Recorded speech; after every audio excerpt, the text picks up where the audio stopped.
Hi. Hi. Wow. It's so good to see your face. It's so wonderful to see you and not just hear your voice or see you from afar. Hi. We're here. We've made it. I'm like on the squeakiest chair. It's so fun. Oh. It'll have things to add. You and me both. I feel like I have the squeakiest chair and the squeakiest floor. Ooh. So it's like it's a creaky combination. Your house is alive. It has stories. Yes. I love the whole vibe of the space around you. Thank you. I think You're welcome. honestly, I just bought this like lovely piece of clothing, and when I was at the shop, I'm pretty sure like it's very similar to this, and I think it has something to do with the amount of time that I spend in this room and how calm I find it is. But that's okay. I also love how colorful your space is. It's very alive. Oh yes, there's very much like a cornucopia of plants everywhere. It's just like, I love it. Yeah. Little pops. Yeah. I wish you could see the desk area too. It's just like a sea of green and purple. That's wonderful. Do you name your plants, by the way? I do, depending on the plant. Okay. But this one is Henry. Hi, Henry. I take it you name your plants? I do. I have like a pepperonia back in this area, so their name is Pepper. Pepper. I too have a pepperonia. Aww. I don't know if you can see. I'll try to turn it up there. Oh, okay. Now I do. Yep. I think that's what it is. Yeah. I may not be saying perfectly. Yeah. Yeah, I don't know. That's the other thing is like, I don't know anything about plants other than the fact that they seem to like me and we get along. And I managed to keep them alive, which is that's great. A great mix. Yep. Yeah.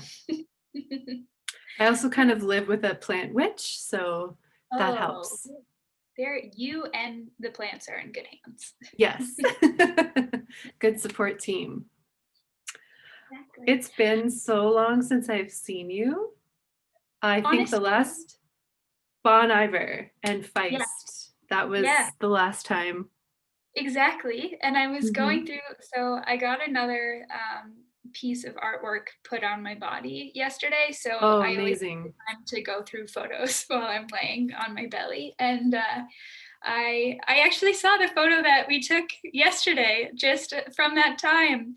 And you came into my heart space, and I was like, oh my goodness, it's been so long. That was probably a year ago. That was, yeah, just over a year ago. And I remember going for a very fancy cocktail. And an interesting thing happened. So that's a good way to open this conversation up. Wasn't it the waiter came over and asked for our drink orders? And I ordered like some kind of smoky whiskey. It was maybe even tequila. Yeah, it was like a mezcal, not whiskey at all. And I ordered it, and then he was like, "Oh, that's a very like a masculine drink or something like that." And I was like, "Yes, and so." Oh, Did you try to convince me to like get a fruitier drink or something? Like that's like he tried to gender the drink experience.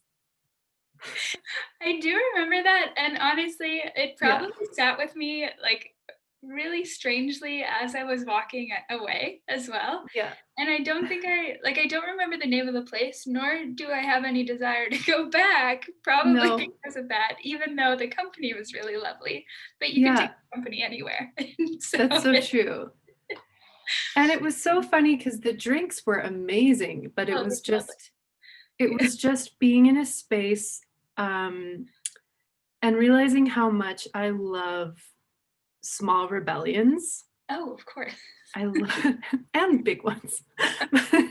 Just the fact that we were in a space that was very affluent and very privileged, and we were just we just like, I felt like we just stormed in and we were like, here we are. We're here to take up space and we're going to make you question a lot. We're here to challenge the heteronormative narrative.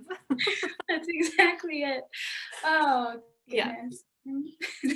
So in that sense, I would love to go back just to be like, yeah, but only once in a while. You need a drink. You definitely need a drink in those situations. But also I'm stoked to see you here because we're going to be talking about some cool shit that I had no idea about. Oh, I'm really excited because I have been fully, I think, enraptured. These are the words coming to my head right now. For the past, I think, 3 or 4 years, truly, in all of these things. And I'm really excited to share in ways that I can. So should we perhaps, for anyone who watches this, do an introduction for people? Yeah. Shall we? Yeah. I feel very royal right now. I'm Joelle, and my pronouns are they, them, and I am non-binary. And joining me... Hi, I'm Sara. My pronouns are also they, them, and I am non-binary. And Yay. We're here to question, converse, inform, all of these just opening like gestures. Yeah. About like, I think try to focus, I guess, on midwifery and queer Absolutely.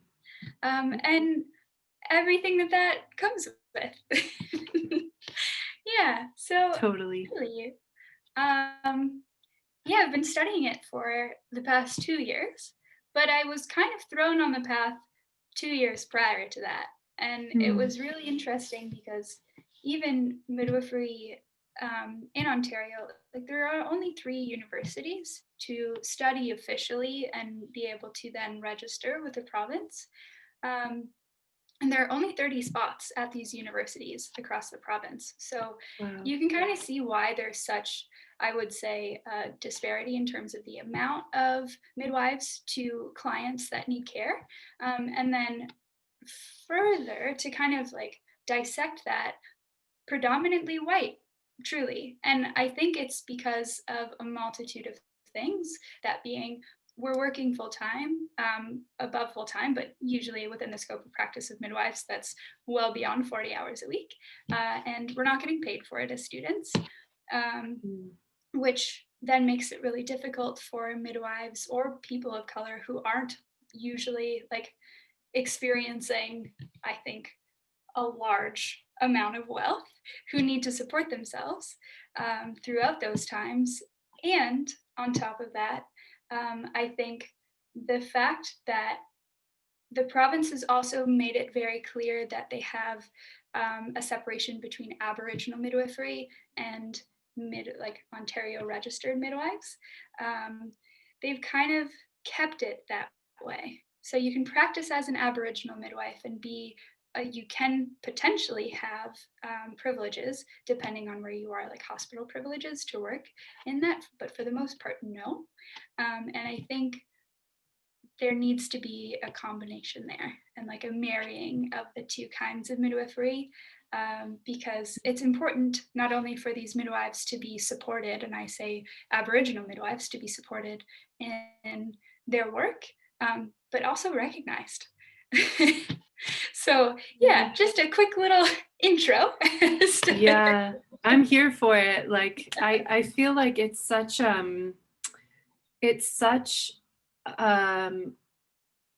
I feel like it's a big part of life, birth, but it's so interesting because there's so many stigmas around it. And yeah, and I recognize that, and I feel like I have so many questions, but I almost just want to just let you speak. Well, here's the thing. If you give me free reins, I feel like I could go on tangents and get lost in them. So as I'm like very much so an air sign and can get very spacey. Oh, we're the same sign. This could be This could be very bad or very good. I say chaotically good. Yes. Yeah. So by all means, if you have specific questions and Yeah. kind of like rein it in a little bit, that's sure. and I welcome. Maybe I'll give you like, I'll be your bumpers in bowling. I'll just kind of like, do you have maybe one starting point would just be, you had started to mention that you got into about studying 2 years ago, but kind of you were sort of on your way there. Yeah. So what sparked the journey for you? Honestly, so I was studying something different completely. I was studying massage therapy, and part of the classes that we had to take, we had a guest lecturer and like a research class. So it had nothing to do with the program truly, but it was a doula who came in and lectured us and gave us information about what a doula is. And then we had to do like a whole other write-up on something probably really irrelevant. That's sometimes academia in general, but I digress. So I was introduced to the idea of what a doula was. And it kind of immediately just like sparked this. I was like, oh, I don't know that I'm doing what I should be doing right now, because that seems really incredible. And I really want to support pregnant people. Wow. And I knew that in my third year of the program, I just got goosebumps saying that. So I'm like, oh yeah. But I then, well, a lot of things happened in my life, essentially, that were just like, you know what, Sarah, I'm going to reroute you. And like the colleges went on strike for I think it was a couple of months. And when we went back, it was just really, it was too much for me to try to like play catch up. And I still had this idea, because they were like in third year, which was like this really funny thing that maybe I ignored at the time. But I was like, oh, I only get to learn how to support pregnant people in my third year, and that doesn't feel like enough for me. And then I started researching doula work and started doing the research and trying to get as much information as how do I do that.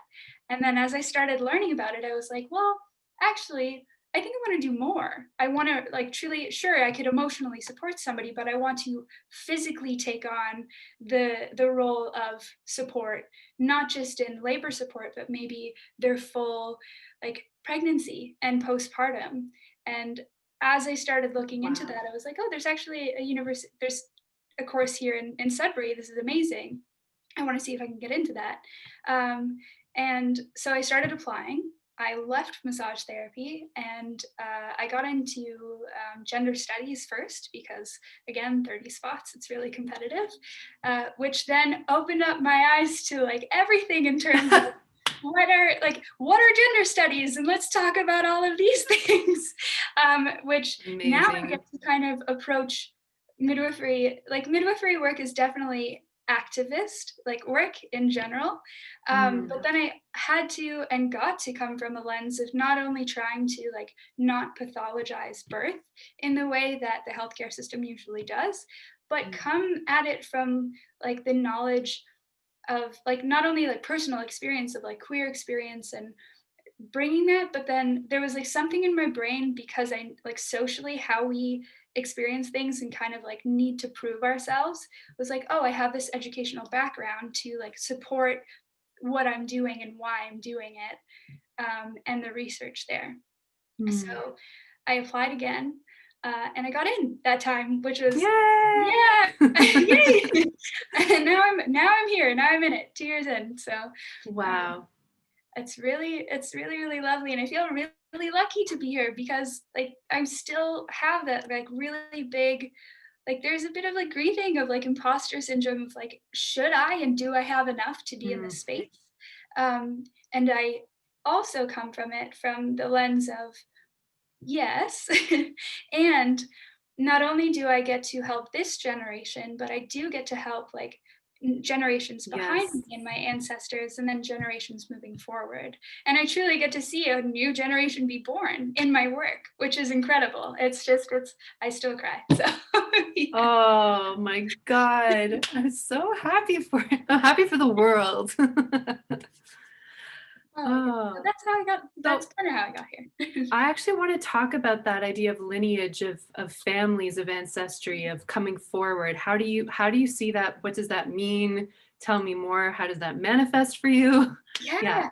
Yeah. So I'm Métis, and I live in a world where there's definitely intergenerational trauma, and for most people, once you start doing your own trauma work, you see, oh, that Mhm. is the case for a lot of people, and I I definitely hold that near and dear with people that I work with, Mm. and am close with. But that's also how I approach the world, just like very patiently, and I think with like as much compassion as possible. But I also really love to be doing the kind of work where I know that like my own lineage wasn't always allowed to be here and wasn't always allowed to take up space. And the more work that I do surrounding claiming space and like trying to explain, not just, I guess, not over explain and over excuse and like apologize for taking up the space, but truly just like, allowing people the knowledge of why and why I think I'm here. Whether or not they agree, that's okay. And I think it also allows them to do the same for themselves. So it's kind of Mm. modeled for them, right? And being able to support people as they're going through a very transitiony period. Transitiony, yes, I just made that word up. I love it. I'm adding Period that to my transition. dictionary. It's okay. I did another interview earlier and I used the word, not to sidetrack too much, No. air sign, but what was the word? I don't know, you'll hear it, but I just made up a new word and then remembered what the original word, and I was just like, what? It's because, yeah, we're always inventing new, better ways of being, Exactly. is the queer way. Exactly that. And I was also like, I've been writing all day in French. So to do Oh, like yeah, a okay, and quick that switch, too. I'm like, the period of transition, not transition of period. Anyway, Yeah. it's just those little things. But I think seeing how and approaching the world and watching people and supporting them within that period of Mm. transition in their lives, bringing forth new life and like truly allowing those things to take up the space that they need in Mm. all the time that they need outside. Because truly, when I look at obstetrical births, and this is not me trying to take away from what they do and what they allow, because high risk situations and complications do come out, but I find that the way that the system and the health system currently approaches birth is as a pathology, as something is wrong inherently. And it's not, that's not the way that we should be doing it, especially when birth existed before obstetrics. And we've been doing it for so long and surviving, and truly not just surviving but thriving really within that, and honoring that in all that it is and all that it encompasses is the work. And I think is such a beautiful way of approach to say, we don't have to speed this up. You're on time. You need to take everything and anything that you need, whether or not that's me verbally supporting you, physically supporting you, or supporting you by not being there, not trying to force something that isn't happening in the safest way possible, is truly what allows for growth and allows for like new lessons to come out that maybe we didn't even know were happening and can unfold, and we get to learn too while supporting somebody else in their birthing experience. So I think it's this really beautiful like space where sure I kind of find midwifery like guiding. It's we in no way are there to control, and it's just guiding and allowing things to happen, like being the bumper railers in a I actually bowling just had alley. an image like hit me of you Mm. holding this lantern in this beautiful way and Oh, just like casting out light and being like, here it is. you know? That definitely And just reminds like me. walking. Yeah. Is it like the Hierophant in tarot? Yes, Like, it is. yeah. Wow. Oh, so yeah, I think Beautiful. that truly is the depiction and like allows space for just like history, whether Mm, it's my own or a family's and like newborn baby. And I think even if somebody isn't there to honor their ancestors, they show up anyway. Like yeah. they're there to oversee and just to look in and make sure, and they're there to honor the like new birth too, because like 7 generations is a long time, truly. Yeah. And 14 going like back and forward is like Yeah. that's a full room, and I don't want to like try to take up more space than needed in that. So yeah. So interesting. My mom gave birth to me in Marseille in France. Oh, Yeah, and has been on the record saying that it was of the three of us the best birth experience. She was like, the French know how to do birth. really? Was it Yeah. because it was like was it very different from her? I never asked. That's the funny thing is, oh no, no, I think I did. I just I think that's incorrect. I think the things that I can remember is she said it was a more humane experience, Mm, that she mm, felt listened to, not rushed, yeah. and also that I was allowed to be like, they were very careful about, um, or very good about being aware of where I was in proximity to her. And I think Mm, something about like the little baby monitoring things they do in hospitals, the little I know. yeah. She said it was so comforting to have me right beside her bed. Everything was done like within her sight. Yeah. Can't imagine what it would be like to have just given birth to a new life and all the things around that. And yeah, I think she just felt more connected to me Yeah. as a result. So Yeah. the little I know, that's what I can recall. Yeah. And like a keyword that comes to mind when you're telling me that is she was a participant. She wasn't Yeah. just like she wasn't just on the sidelines, Yeah. kind of like, oh, when do I get to see, or when do I get to be, like she was there. She was there Yeah. and like in control and got to take up her Mhm. space, right? And that's something that I think a lot of people grieve and don't really get the information that they need, which is also like one of the foundational pillars of midwifery is like to give as much information as possible to Mm. get like not just implied consent, but like I'm struggling to find the word in English right now, but it's le consentement éclairé, and it's just like Mm. informed consent. There you go. Yep. And truly, it's again allowing people to be in control and to be the the role models for themselves and supporting them when they don't feel that they are or can be, to Mm. just kind of like brush off whatever is happening and allow again that light to come through and say, oh yeah, you know what, I thought for a second there I didn't have it, and I do. Yep. Hmm. Oh, that's so beautiful. And I think maybe this could lead into the the whole, I would say, world of discovery that you brought me into through my research this week.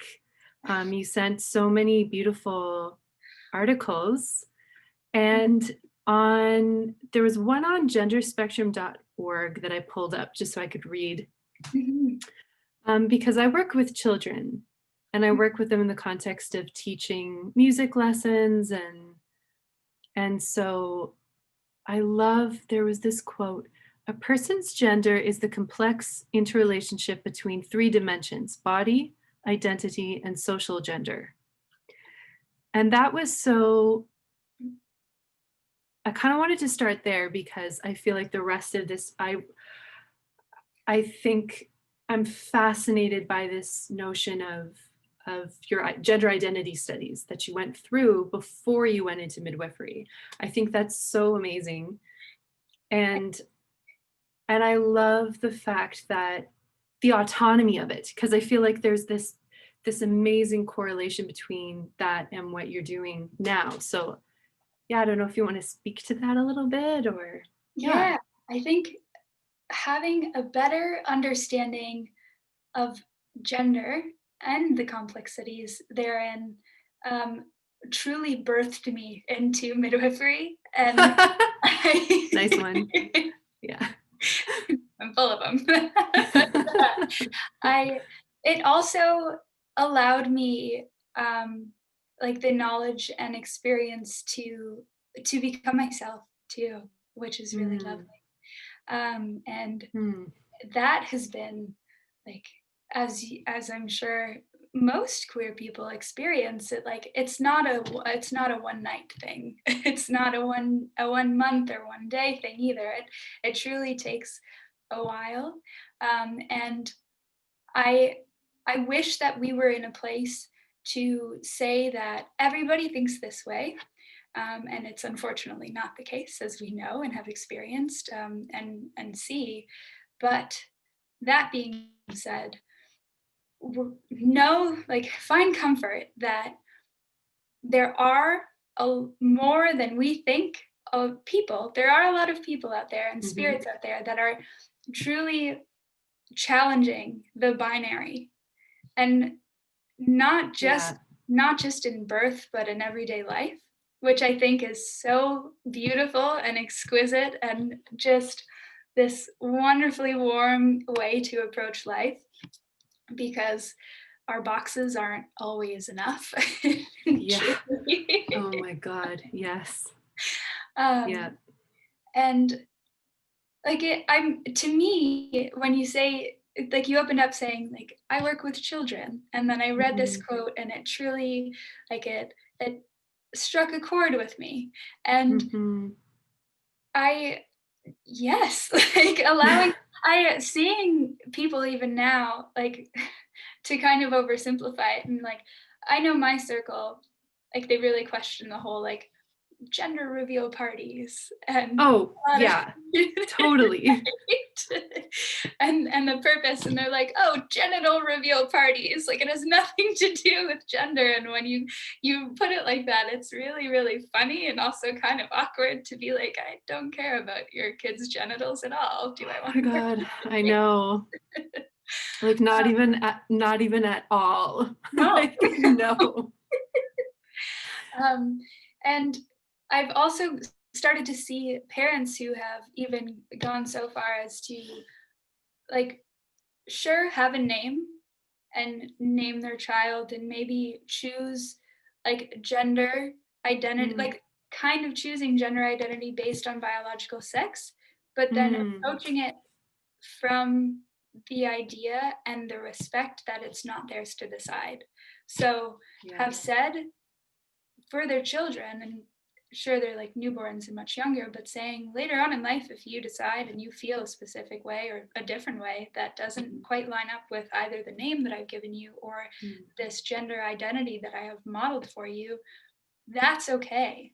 And that is safe and normal, and we can roll with that, which I think is this really beautiful thing to witness and also be a part of. And parents that are out there doing that, like, oh, I want to hug you all, because it creates space, safe spaces. Yeah. Like what I want to do with this too, like just opening up conversations with humans. Yeah. It's so funny because I grew up in a very white community with very white people, and that's been a part of these conversations, has also been realizing there's this culture of like politeness, almost like, oh, but we don't say that. Oh, but we don't ask that. Oh, but we don't. Curiosity, not the best thing. Whereas I was a very curious child, and I wanted to know. And I feel like part of the conversation also has to be like creating respect, not just acceptance, but respect for oneself and also for other people. And when you have that respect in your heart, it's so easy. It's so easy. That's what I want the message to be like. It's actually pretty easy to like just be considerate. Yeah, it's crazy, but which kind of leads, if it's okay, to I'm obsessed with, I haven't watched the documentary yet, but I watched the trailer for A Womb of Their Own. Oh, yes. And there's this cool okay, so this side, I kind of want to do this in parts because it's like unpacking something really beautiful. Of course. So it says American filmmaker Sin Lubao. The article about this documentary opens up with Sin Lubo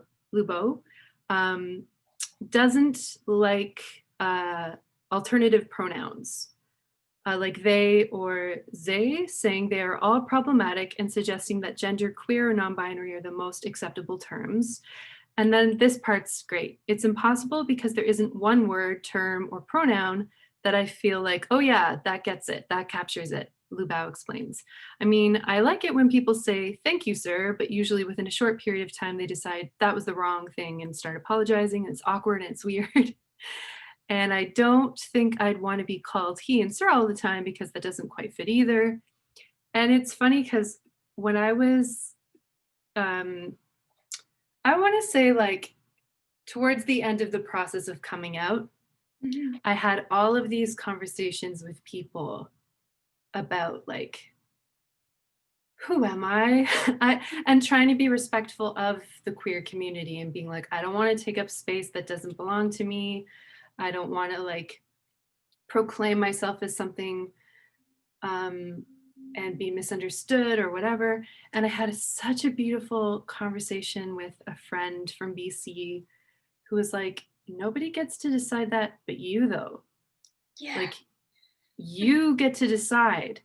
And if someone else doesn't understand, that's not your problem. Like, it's hard enough to get to a place where you're like, this is who I am, and that it can change. That's the other thing, is it's like, and so going into this talk about birth and from a queer perspective too, it's so amazing it was amazing for me to see that and to have that in my head as I proceeded with this information, because I was like, it's, if you can look at the world through this with this idea of openness, of changeability, of autonomy, of it creates a safer, more dope, frankly, world.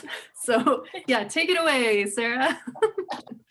Well, what's interesting about that quote too from Sin is that tells me what they believe for themselves. Yes. And in no way tells me that's a limiting factor for other people to exist in that realm, right? Yes. And I know that some people would kind of approach it with like, oh, well, they're wrong. Yeah. Right? And okay, and we can leave that there.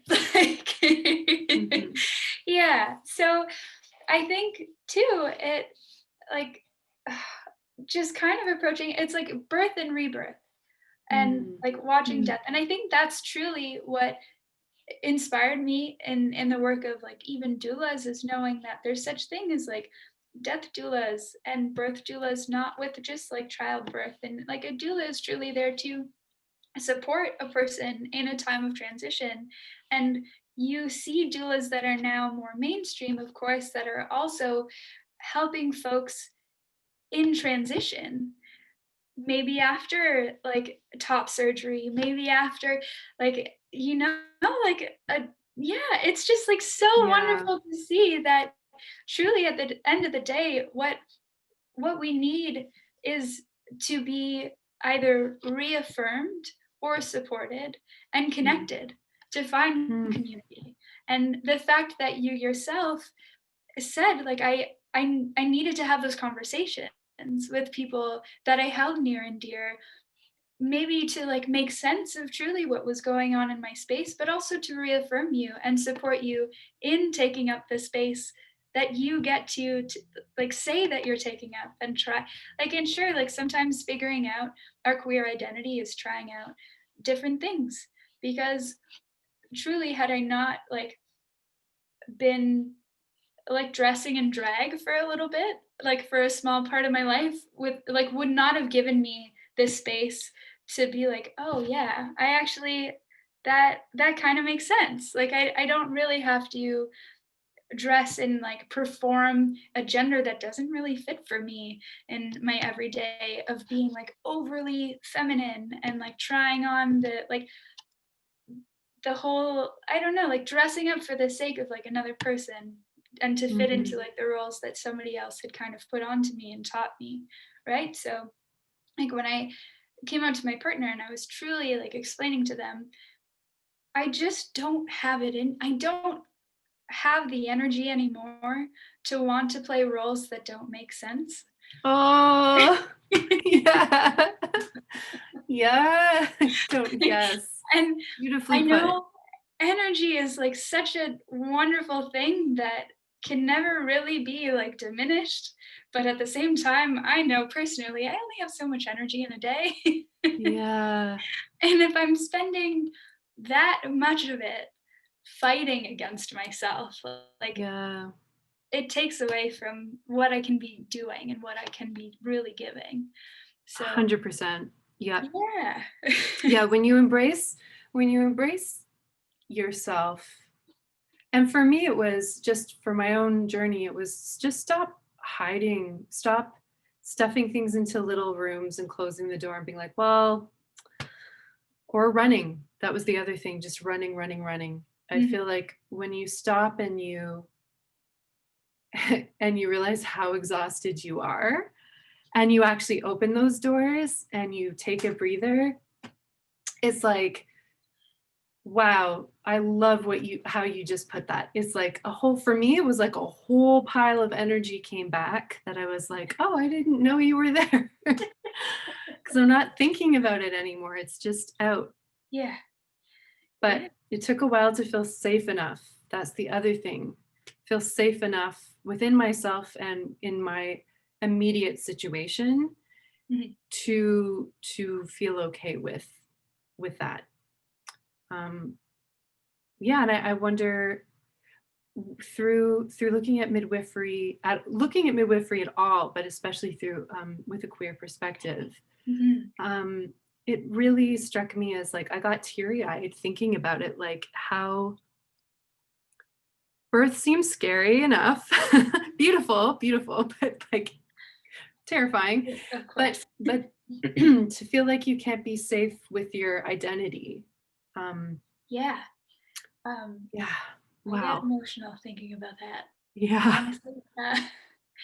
Yeah, to this day, like to this very moment, and I think that's also why I thought it was so important, not only for myself, but also like for people that are like in such, I want to say, a vulnerable state, like a vulnerable position of, not only if you want to find support in healthcare and not be birthing alone at home, a lot of people, and like through a lens, I look at like Aboriginal Two Spirit because that is what I have a lot of experience with, and in my own life and like in my circle, is that like you're already marginalized because of like race in the Mm, healthcare system, and then you're also being discriminated against for your gender identity, and very simple things that we can mm, change systemically, mm. of putting like in a client workbook or like a client handout, what are the pronouns you like to be used, and oh, your name doesn't actually, the name that you go by doesn't match your government ID, that's okay, what do you prefer? And just creating the Yeah. space for people to come to you, and or give them the option, to not necessarily need to out themselves, because you can have people that come to you and express and tell you, I am a man having a baby, and Mhm. then you understand, okay, or I am, and like not Yep. truly have to go and dig deeper, because Yep. we should have the knowledge and have Mm. the evidence-based experience and like the scientific research that is available to us, to not have to force somebody to come out if they don't want to, Exactly. and still get that same great Safety. safety and like caliber of, I think, support and Mm. medical assistance in that way that they deserve, that they absolutely deserve.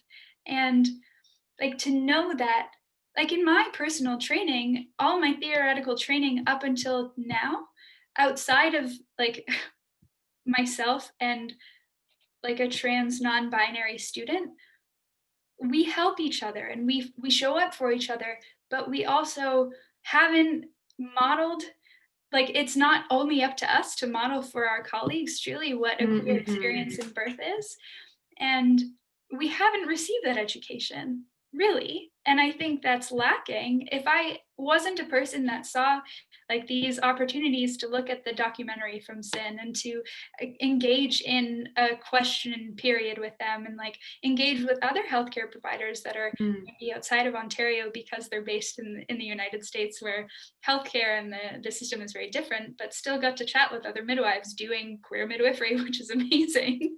And outside of that, our educational system is truly failing queer families and BIPOC families, and like it's hard to kind of grasp that, and also means that there's so much room to take up the space and say, hey, this is going to suck to hear, but you're doing really poorly at this thing, and I come to you with energy to help. It's not just showing and pointing out like these are problems, but it's also saying, and here's a potential solution. Now I'm going to be incredibly honest and say we have had those conversations with administration, and it sounds and feels like sometimes the like, oh, I don't like what I'm hearing, and the defensiveness kind of comes up, and it kind of falls on deaf ears sometimes. But knowing that, like in this class particularly, there are like a few queer midwives in the training are going to get to take up space and be able to support people as midwives eventually, right? So if there's a few in this class and a few in the next class, and there are in other places, they are going to be able to be found. It's just a matter of hoping that we can find each other to support on the interim, because the administration isn't doing too well, I think, in a lot of cases, because this year has truly been the like pulling back the the blanket of everything's fine, everything is okay, when in reality it's not the case. Well, you kind of answered a question, one of the questions I had, which was, did your schooling teach you about this, or did you have to do it independently of it? So wow. Yeah.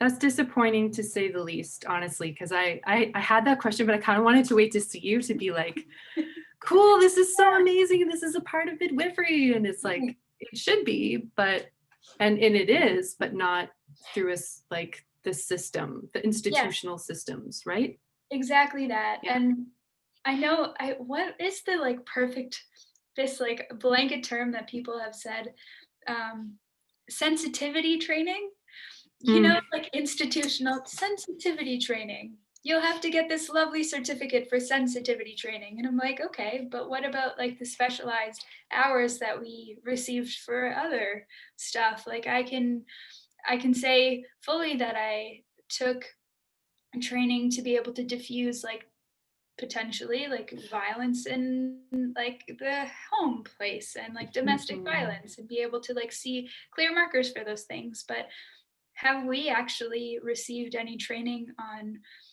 trans families or queer families, or no, which is mind-boggling, because all of these things exist. And all of these things need support in various ways. So to kind of go without it, I think it's surprising. That's just it, because also technology has changed so much and so rapidly, even from when I was a kid. And like there wasn't YouTube. I've had this conversation now so many times, like there wasn't anything, there wasn't this this did not exist.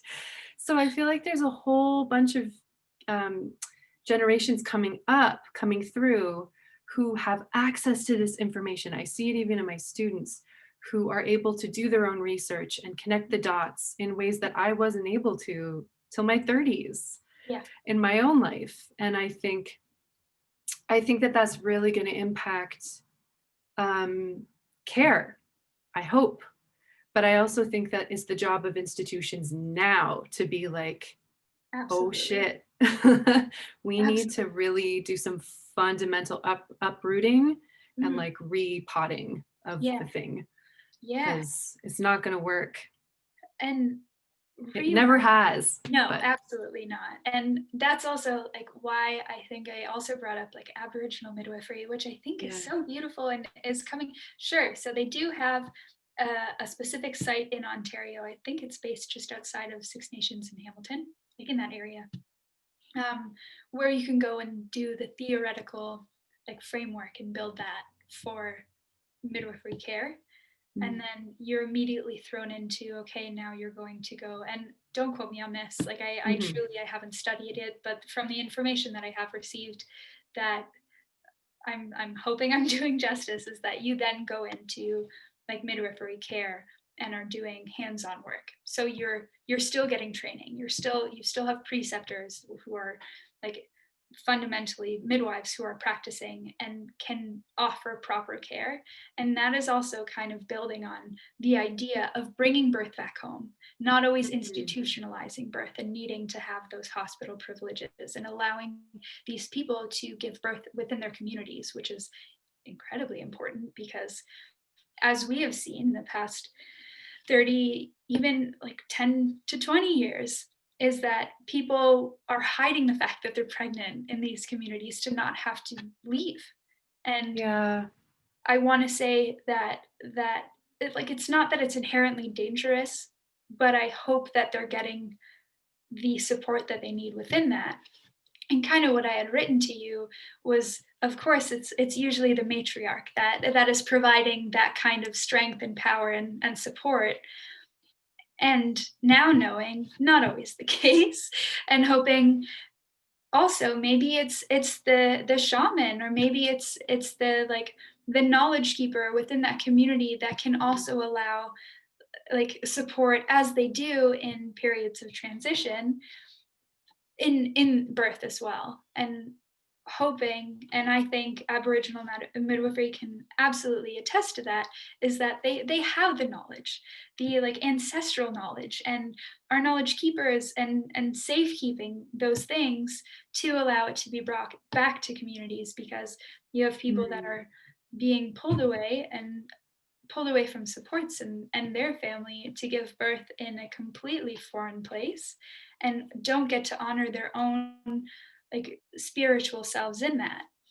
And That's absolutely heartbreaking. yeah, Like, and yeah. to kind of like see that, like I know here in Sudbury, they like the hospital has like a medicine room and a spiritual center.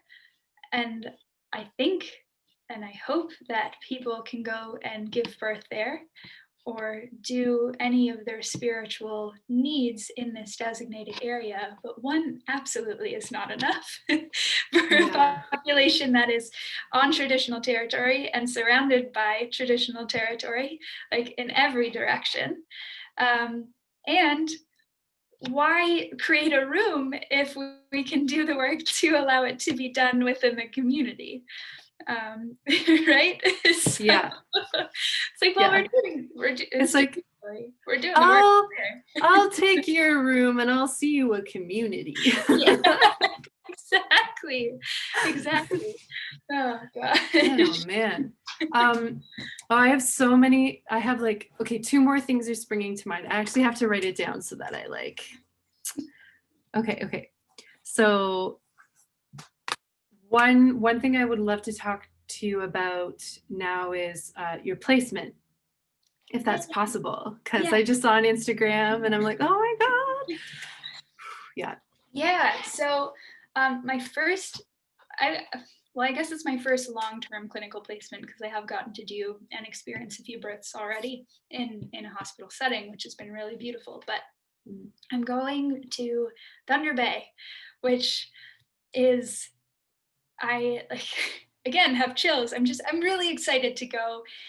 And I'm also not ignorant of the fact that Thunder Bay has a really incredibly racist history. Let's call it what it is.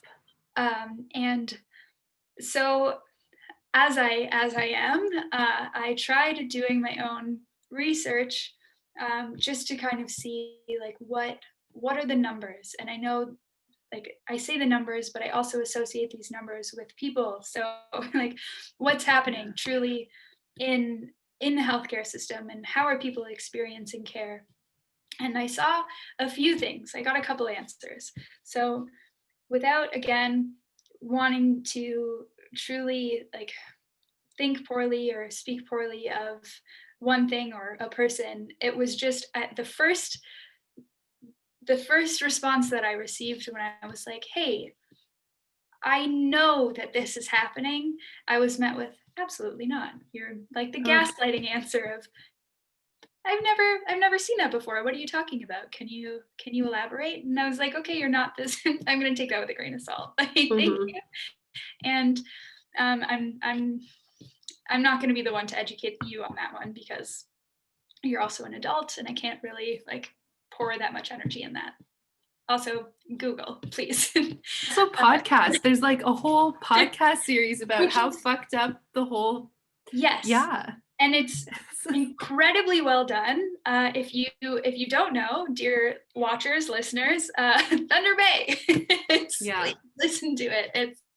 It's incredible. I driving back from Vermont, like my partner and I listened to the whole thing, and I was in tears. Like it's awful and eye-opening to what truly does happen to Indigenous children, to Indigenous people in Thunder Bay and around Thunder Bay, and in Ontario. Like it's home. It's Ontario. It's like, it's Canada. It's here.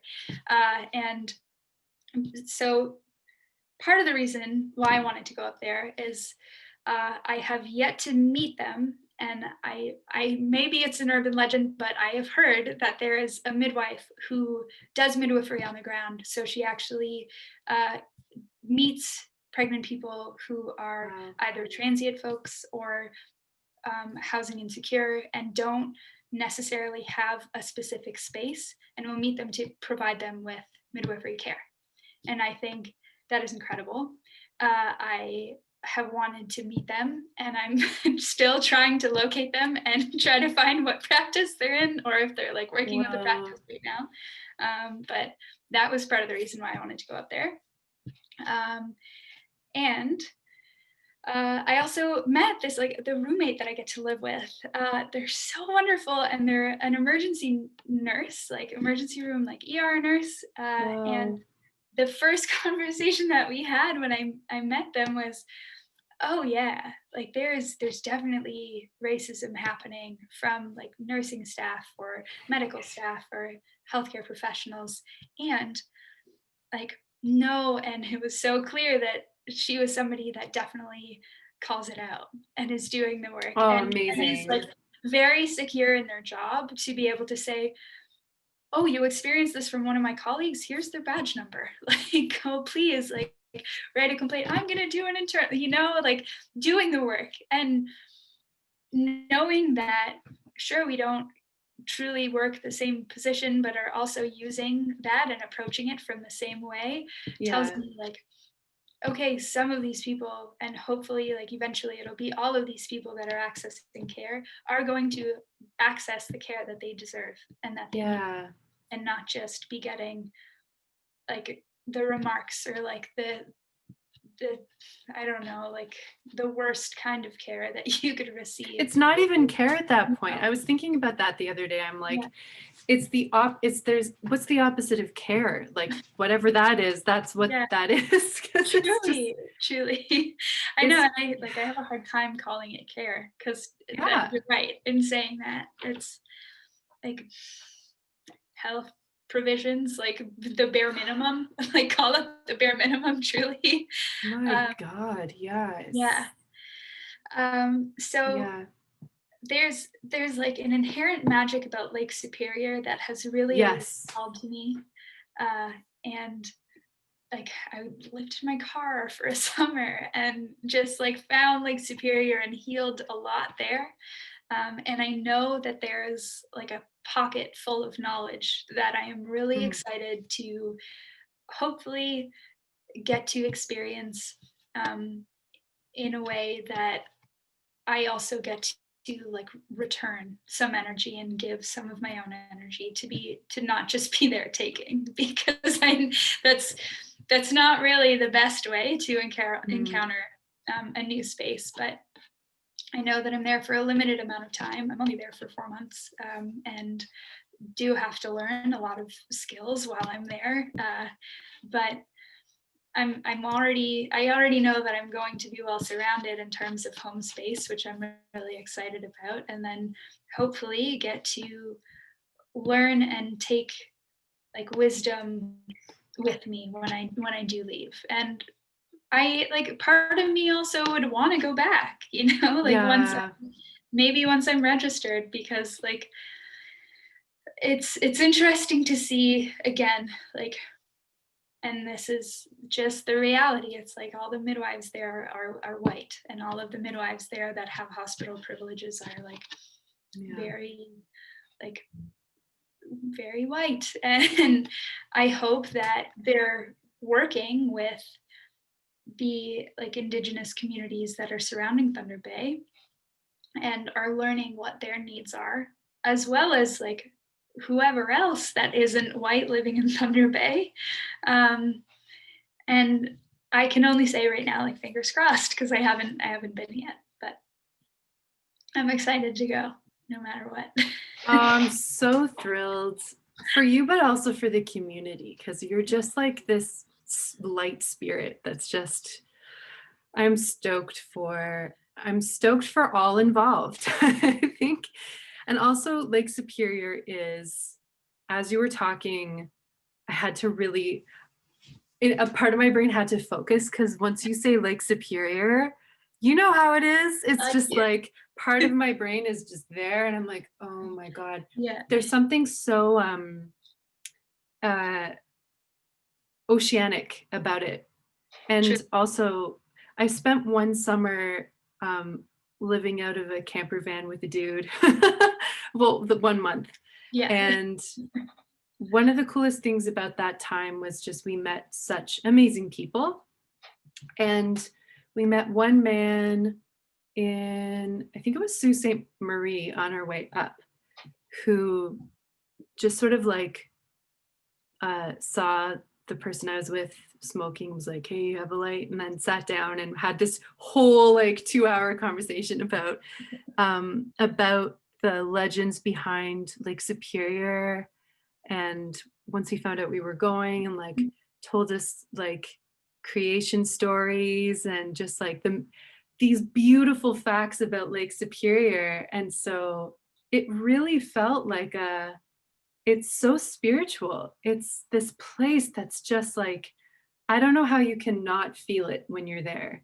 Like I always leave a little gift behind, because I'm like, thank you. It's just so powerful. Exactly. Yeah. Yeah. Where did you go? Like, were you just kind of driving along the coast, or? We just aimlessly drove all around Lake Superior, not as north as like Red Rock, which I then went to with Georgian Bay. We did Live from the Rock. And again, Abigail Lapel was there, and so many friends. And it was just crazy because like I remember we experienced a Lake Superior huge thunderstorm while we were there. And it was just like, again, and it's just some of the most magical starlit nights, sunrises, and music festival when you're playing and you're with other musicians, and just that spirit and like we were on our way to play the stage, and someone's like, oh, we like your music, do you want to come have some fish with us? And we're like, sorry, we're on our way to play, but catch you later. Like it's just this, like I talked to so many people who were like, whatever we have, we try to share. And so, but also knowing the racist over and undertones of this area, just being like, if only we could take that mentality and just like not make it exclusive, just shine it out, you know? Yeah. Yeah. Absolutely. Mm-hmm. Yeah, because truly, like, I've met also some very significant people who, like, I've written about afterwards and just, like, had to kind of just, like, I remember, like, going up there, like, to the first time I went to Thunder Bay, I immediately went and explored the provincial park in the peninsula Mm-hmm. and did, like, a pretty demanding hike, but on my way up, it started getting really foggy and, Mm. like, clouds started rolling in and, I couldn't see. Like by the time I reached the top, which was fine. Also really funny after spending like 6 hours but that's okay. It wasn't meant to be that day. But as I was coming back down, I kind of stopped on the water because everything got very silent. It like when the pressure changes right before the Yes. storm. Well, a woman was actually kayaking around all of Lake Superior and had left like her sister had driven her up to like the very top I think like earlier on in the spring and she had just made her way like to Thunder Bay, which I think is really lovely, and had stopped in the provincial park and she was like, it was really beautiful today and I probably should have like packed up, but I like wanted to soak in the sun a little bit and was like stuck. I got stuck here. Like, is there a place that I can camp for the day? So we kind of chatted for a couple hours and like I ended up like just learning her life story and she like told me about her like family and then gave me a pair of shoes. What? What? Of all the things I thought you were going to say, that was not it. Like I remember leaving the interaction and I ended up finding like somebody else needed a pair of shoes that day and I guess she just knew like I didn't need them, but Wow. somebody in the campground needed them, so it's like these are for you, dear person. But I remember walking away from the interaction and just being like her name was Wendy, and always feeling it's like, oh, this is what Wendy would have become had she have never met Peter Pan. Like it just like right Oh, from all wow. started this. Kayaking around. Yeah. Yeah, totally. Giving out shoes to lost boys. Exactly. She was the one that got away. But Yeah. yeah, it was really, really lovely. And just have always, again, like that whole, it's Ontario's ocean and Yeah. do more to protect it because it has so much history in it. Totally. Totally. But excited to live on the coast. Yeah, I'm stoked for you. One thing that's a pretty heavy topic, and I was almost like, should we go there? But I almost feel like it is a part of it that I've been learning about and unpacking, and I think I wanted to touch on it for anyone listening, is that Canada has a huge history of eugenics. It's really big, and I'm shocked and yet not shocked that people don't know about it. Dang. Yeah, that's I say this like my brain is just like don't cry. Yep. Yeah. It's still present in a way Yeah. that isn't like physically non-consensually telling people that they can no longer bear children. It's it's now being done by the active pursuit of raising awareness that these people are having children and then taking them away. Yeah. So it has changed its face after being called out. And I know historically it was very much so telling somebody that they couldn't leave the hospital until they got their tubes tied, as general population says, or going in for an emergency C-section and coming out and being told that operation was done. And that was part of like a population like genocide, let's just call it as it was for like a lot of folks in Canada. And is now still, we had this conversation like a couple of weeks ago and I had to grieve, and then had to kind of just sit with it of how it's still happening in a very different way. And that is the reporting that's being done for, especially on like Indigenous families of, and it's not even understanding truly like how like Indigenous resilience like happens, and then how like care for families happens not in the perfect square cut like family of four where it's the very like hetero white picket fence, like mom and dad have two perfect children and they are their unit, and that's what's the perfect and prime family, and how everybody else is still kind of judged in healthcare truly. And I think that lack of understanding and the inherent need to report if you think that anything is potentially a risk factor for a baby without checking in with the family and saying, hey, there are a couple things here that I would like to have a discussion with you about that are like raising some concerns for me, that some people and some healthcare providers won't have that and won't have that discussion with people who are in their care, and use their privilege as well as their position of power to make decisions for a family and essentially say, I think you're unfit for this family or for the family that you're currently creating, and report it. And as soon as they report it, that is when Children's Aid gets involved, or KINA gets involved as well. And that is why, if you look to see that generally in general population, Indigenous people and BIPOC folks don't make up a large population in Canada, like in terms of majority, but they are the majority of children in care. And it's because of that. It's precisely because of that. And I know that, again, like thinking about like the husband stitch, and I'm not sure if you've ever heard about this, but like after birth, back, I want to say back in the day, but like even in the 90s, and it's still like a really disgusting joke that I like hear to this day sometimes, of people being like, oh, there was a tear, can you stitch it up a little tighter for me, you know, and like calling that the extra stitch, the husband stitch. It's just like reinforcing the fact that people don't have agency over their bodies to decide, and are like merely these sexual objects.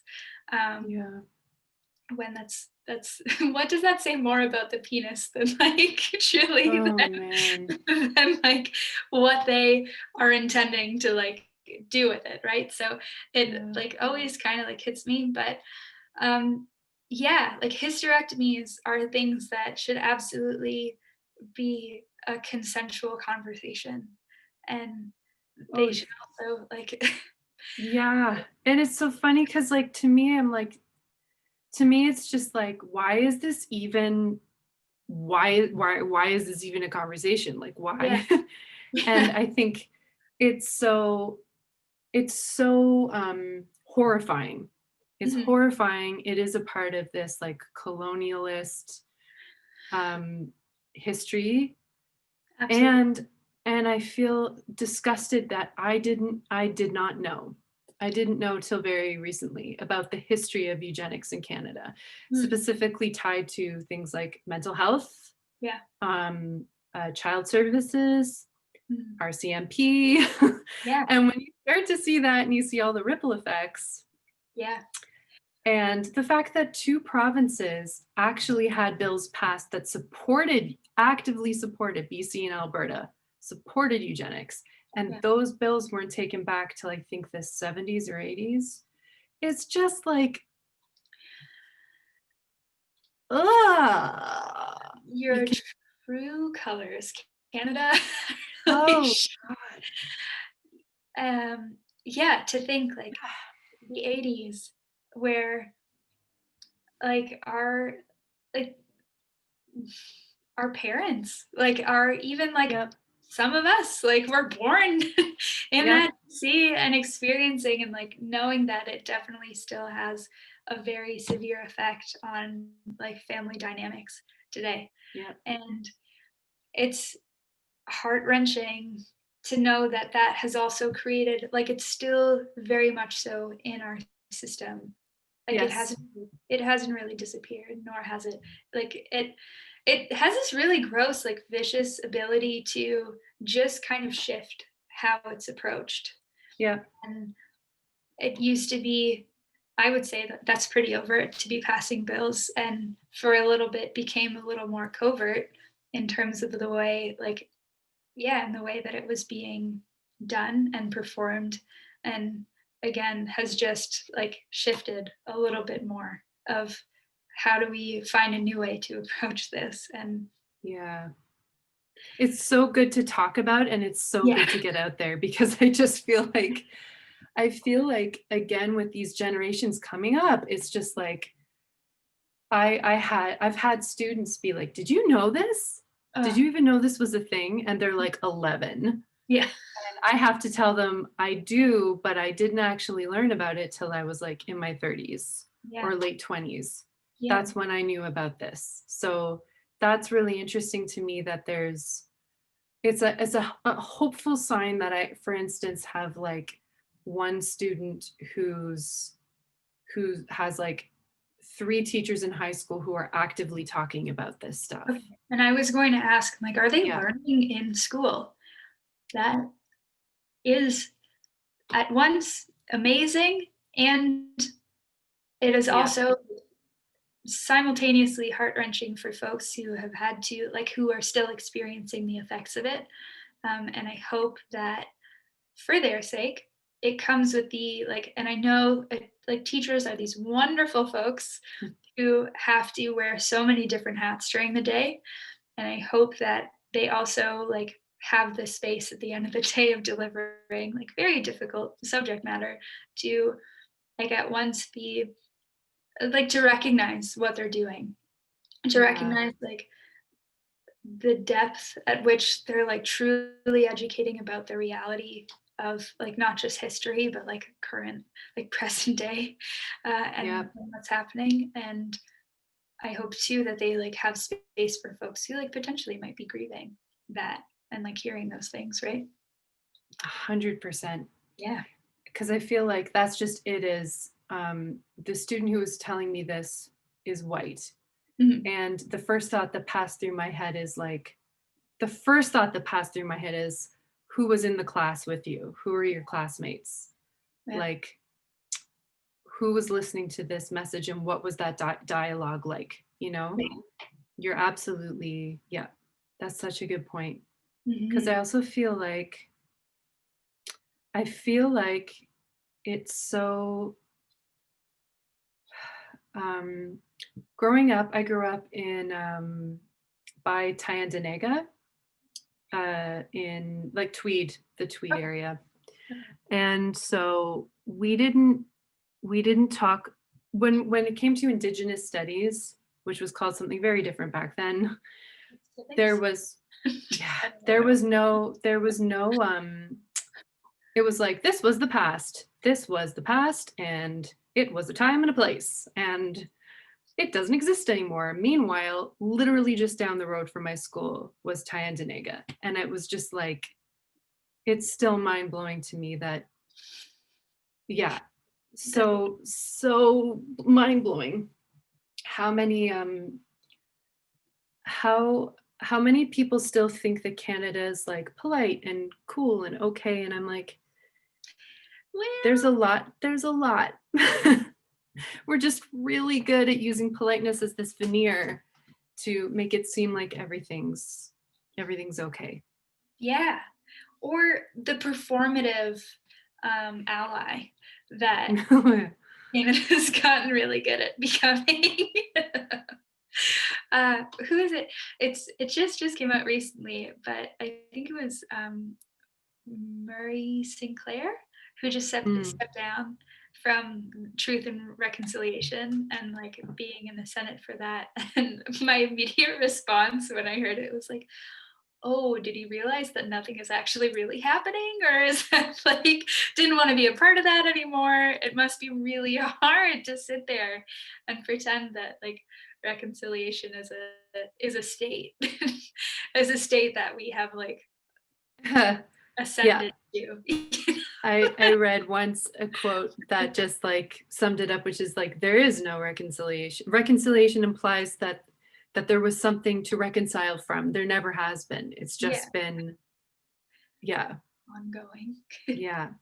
Which kind of leads me into a final, maybe, because I'm so appreciative of your time and your energy, but also just like, how can we support you? How can we support midwifery? How can we, like, I love you so much and I respect this so much because I see it's these things that actually make a difference. It's these things that actually, that's make really a better world. Yeah. I don't know that I have a specific answer for me.